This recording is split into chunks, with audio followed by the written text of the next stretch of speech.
Question number 8 देख लेते हैं। अब क्या लिखा हुआ क्वेश्चन नंबर 8 में, यूजिंग थ्योरम 6.2 जो थ्योरम है जो थेल्स का अपोजिट है ना, उसके अकॉर्डिंग हमें ये प्रूफ करना है। क्या लिखा है, proof that the joining line joining the mid points of any two sides of a triangle is parallel to the third side. यानी कि एक ट्रायंगल दे रखा है हमें, क्या, ए बी सी, इसमें एक लाइन है जो कि क्या है, डी सी, मैंने इसको डी ई ले रखा है। ठीक है, हमें ये क्या प्रूफ करना है, ये क्या है, इस लाइन के पैरेलल है, थर्ड लाइन की। ठीक है, तो लिख लेते हैं हम। क्वेश्चन नंबर है अपने पास 8, एक्सरसाइज नंबर कौन सी है अपनी, 6.2। हमारे पास गिवन है, क्या गिवन है बेटा हमारे पास, हमें गिवन है ट्रायंगल ए बी सी। ठीक है, ए बी सी हमें गिवन है, और ये भी गिवन है D is mid point of किसका, ए बी का, और इसी तरह ई इज मिड लिखा है ये, मिड पॉइंट ऑफ किसका, ए सी का। ठीक है, शो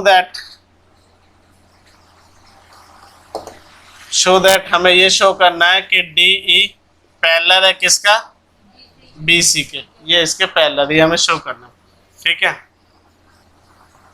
प्रूफ में आ जाते हैं।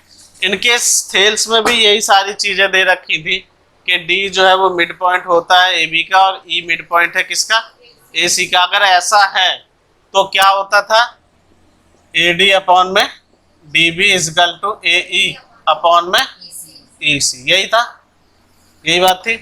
ठीक है, तो समझ लो ये जो हमें गिवन है यहाँ पे लिख लेते हैं कि ए डी और डी बी हमें गिवन है, ये हमें ऑलरेडी गिवन है। ठीक है, और यहाँ पे ये भी चीज दे रखी है कि D is mid point of A B, ये भी हमें दिया हुआ है। तो मैं ये वाली लाइन लिखता हूँ कि अगर डी जो है, डी ए बी का मिड पॉइंट है, तो इसका कहने का मतलब ये है कि ए डी और बी डी वो दोनों कैसे होंगे, इक्वल होंगे। So A D is equal to D B. तो इन केस अगर मैं ऐसे लिखूं कि ए डी अपॉन में डी बी, ठीक है, तो वो 1 आएगा, 1 आएगा। क्यों नहीं आएगा, क्योंकि ये दोनों तो इक्वल है ना। अगर ऐसे ही करेंगे ना, अगर ये डी बी ही था, मैं क्रॉस मल्टीप्लाई करूं तो A D is equal to D B, ऐसे ही आएगा ना, तो उसका मतलब तो वही है, 1 ही आए। ठीक है, और इसी तरह से जो है, इसको लिखने की ज़रूरत नहीं है, मैं आपको समझाने के लिए भी नहीं बताया। इसी तरह से यहाँ पर E is mid point of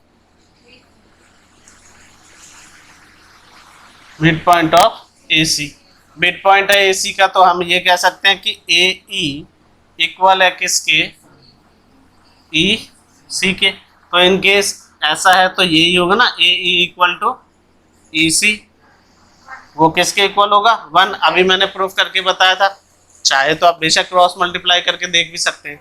समझ आ गए। तो या ऐसा हो गया तो इसका मतलब ये हुआ कि ए डी अपॉन में D B is equal to A E upon में ई सी इजकल टू क्या हो गया, 1। यानी कि ये लाइन इसके भी मिड पॉइंट में है, तो इसके भी मिड पॉइंट में, दोनों के क्या है, मिड पॉइंट है। तो सीधी सी बात है, एक जो अपना बेस वाली थ्योरम थी उसके अकॉर्डिंग हम ये कह सकते हैं कि ये लाइन और ये लाइन किसके है, पैरेलल है इसके। तो इसको इक्वेशन मान लो, कोई सी भी एक इक्वेशन मान लो, तो बाय इक्वेशन 1, ठीक है, हम कह सकते हैं कि डी ई जो है वो पैरेलल है किसके, बी सी। लिखने को तो मैथमेटिकली बहुत सारी चीज़ें लिखी जा सकती हैं, पर हम इससे ही समझ सकते हैं कि हाँ ये ऐसा क्यों है, क्योंकि ये इसके क्या है, पैरेलल। ठीक, बात समझ में आई। चलो इसे नोट करो। क्वेश्चन नंबर 8 के बाद क्वेश्चन नंबर 9 देखते हैं। ठीक है ना, क्वेश्चन तो आप अपनी बुक में से देख ही लेंगे। क्या लिखा है क्वेश्चन अपने पास, क्वेश्चन लिखा हुआ है कि A B C D is a trapezium in which A B parallel to D C. हमें ये दे रखा है कि ए बी लाइन जो है वो पैरेलल है किसके, डी सी के। ठीक है, and its diagonal intersect each other at a point O. ये दोनों जो डायगोनल्स हैं वो एक दूसरे को कहाँ पर, पॉइंट ओ पर काटते हैं। ठीक, चलिए तो इसके बाद हमें इसमें कुछ शो भी करना है, तो गिवन तो लिख लेते हैं सबसे पहले। गिवन में हमें क्या दिया हुआ है कि A B C D is a, क्या दिया हुआ है ये हमें, ट्रेपेजियम। ये हमें एक ट्रेपेजियम दिया हुआ है जिसमें इन विच ए बी जो है वो पैरेलल है किसके, डी सी के। ठीक है, और एक लाइन जो है diagonals A C and B D intersect to each other,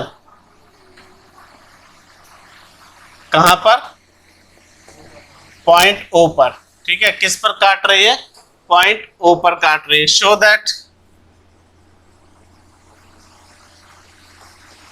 हमें क्या शो करना है कि ए ओ अपॉन में B O is equal to C O upon में डी ओ, ये हमें प्रूफ करना है बेटा। चलो देखते हैं, इसके लिए भी ना हमें एक छोटा सा एक कंस्ट्रक्शन करना पड़ेगा। तो देखते हैं कंस्ट्रक्शन में, इस तरह से इसको ले लिया पॉइंट ई। क्या लिया है मैंने, मैंने ये किया है कि ई ओ जो है वो पैरेलल ले ली मैंने ए बी के, एंड ई ओ पैरेलल है किसके, D C. E O A B के भी पैरेलल ले ली, ई ओ डी सी के भी पैरेलल ले लिया। देखते हैं, अब प्रूफ में आ जाते हैं। मैं ले रहा हूं सबसे पहले in triangle A D C, triangle A D C, triangle A D C में ई ओ पैरेलल है किसके, डी सी के। यहाँ पर हमें ई ओ पैरेलल है डी सी के कंस्ट्रक्शन के थ्रू। अगर ये ऐसे देख रहे हैं तो ये कौन सी थ्योरम हो गई बेटा, थेल्स थ्योरम। तो थेल्स थ्योरम के अकॉर्डिंग क्या होगा, ए ई अपॉन में E D is equal to A O upon में ओ सी। सेम इसी तरह ले लेते हैं in triangle D A B.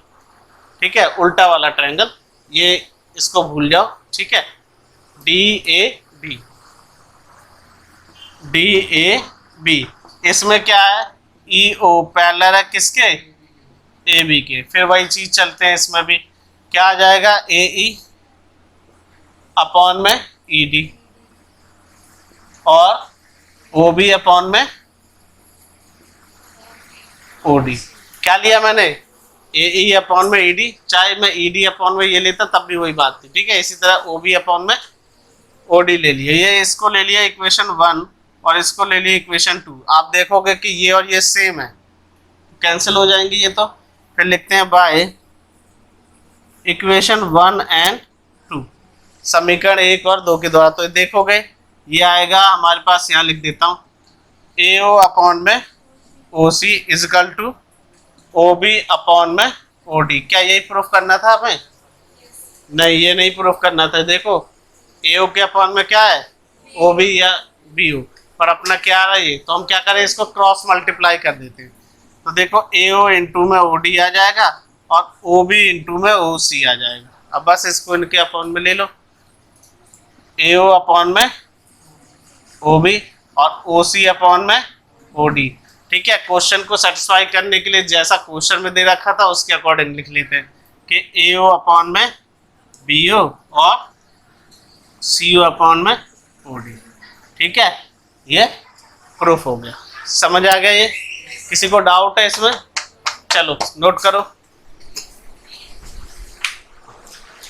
इस एक्सरसाइज का लास्ट क्वेश्चन और देख लेते हैं, क्वेश्चन नंबर 10। क्या दे रखा है, एक कोऑर्डिनेटर है जिसका नाम है हमारे पास ए बी सी डी। हमें इसको ट्रेपेजियम प्रूफ करना है, ऐसा ही है क्या, है ना, ट्रेपेजियम प्रूफ करना है। तो इसकी शेप थोड़ी ट्रेपेजियम टाइप के बना देते हैं। और ये कह रहा है कि इसके जो डायगोनल है वो एक दूसरे को इंटरसेक्ट करते हैं किस पॉइंट पर, पॉइंट ओ पर। समझ आई बात, यानी कि इसमें और पिछले वाले फिगर में कोई अंतर नहीं है, सेम है। ठीक है, गिवन में आप लिख लोगे क्या क्या दे रखा है हमें, ठीक है ना,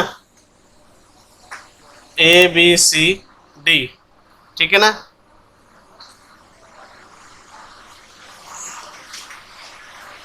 एक क्वाड्रिलेटर दे रखा है हमें ए बी सी डी, ठीक है, जिसके डायगोनल जो है इन विच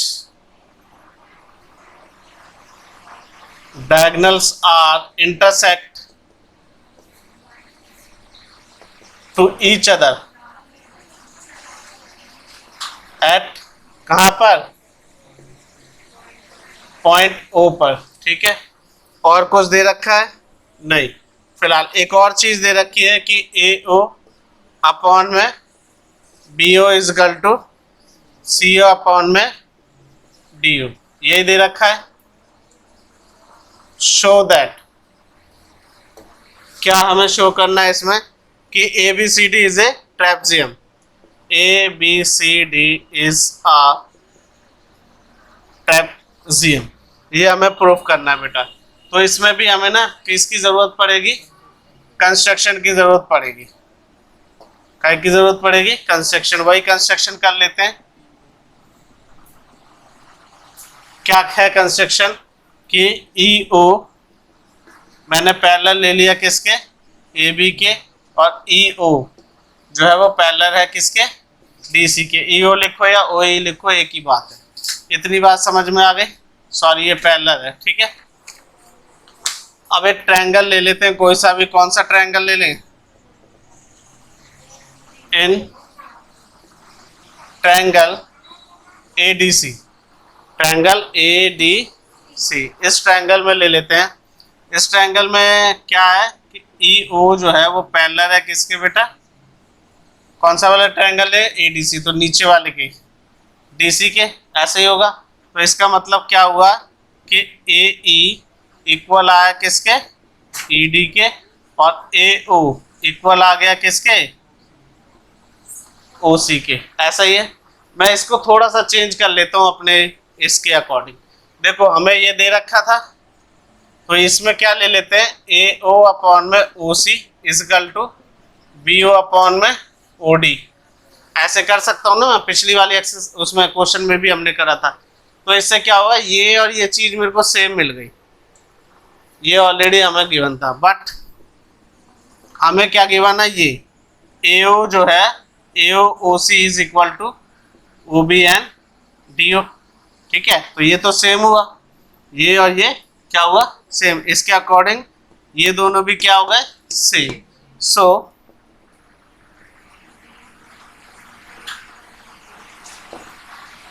AE अपॉन में ED is equal to OB और OD, किसके, OB और OD, ये भी ले सकते हैं हम, ठीक है, इस ट्रायंगल के हिसाब से, ठीक है। अदरवाइज हमारा ये AO और OC तो था ही था साथ साथ, ठीक है। इस टाइप से ले लिया हमने। तो इसका मतलब ये हुआ कि जो हमारा पॉइंट E है और O है वो सेम रेशो पर इनको डिवाइड कर रहा है। So we can say that,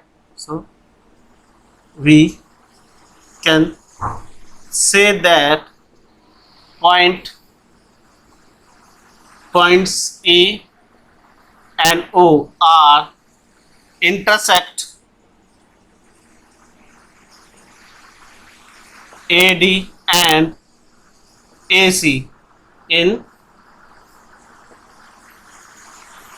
same ratio. किस रेशो में, सेम रेशो में। ये भी इसके बिल्कुल सेम, ये भी इसके, और हमारा इस अकॉर्डिंग आ गया, तो ये भी सेम रेशो है। तो इससे क्या हो गया कि हमें ये तो दे ही रखा था कि EO जो है वो पैरेलल है किसके, AB के, ठीक है, और EO जो है वो पैरेलल है किसके, DC के। यही था ना हमारे पास। तो अब हम इससे ये भी कह सकते हैं कि AB जो है वो पैरेलल हो गया किसके, DC के, ठीक है। ये इसके पैरेलल हो गया। तो बस सीधी सी बात है, बाकी सारी चीजें रैशनल में है, तो हम ये कह सकते हैं कि सीधा सीधा ये क्या है, ट्रेपेजियम है। सो ABCD इज अ ट्रेपेजियम। कैसा प्रूफ हो गया, ये ट्रेपेजियम, ठीक है। और भी चीजें लिखी जा सकती है, पर इतना सफिशिएंट है। समझ आ गया।